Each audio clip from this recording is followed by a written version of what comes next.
Some people, it's hard for them to understand kung sa message sa life to everybody.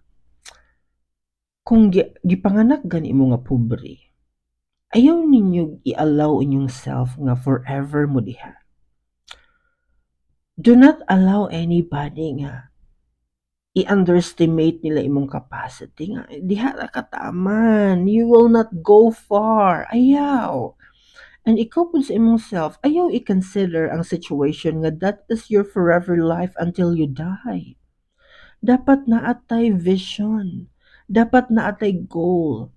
Nga in the future, ma-transform nako ni into a better life.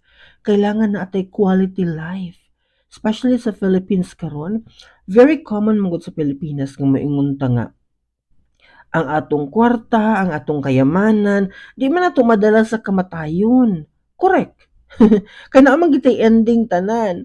However, ang question, kanang span bitaw of time nga nabuhi ta. For example, ibutang na to the common average kinabuhi sa tao na amagid sa mga 50 to 70 years old.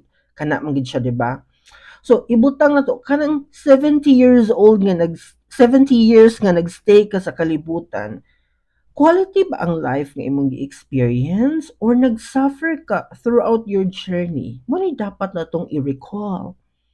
Kung feeling nimo nga sa bata pa ka, ing-ani imong namathan sa imong family, lisod kaayo mo, di mo halos kapalit og bugas, di mo halos kakaon og 3 times a day, why not transform that kind of life? Utruha.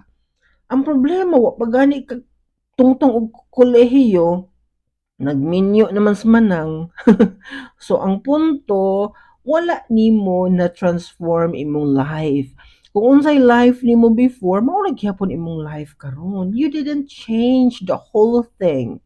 Muna kung ginaingon per me nga, life is what you make it. Ikaw may nag-create sa imong life. So you allow the words of other people nga maoy mag-prevail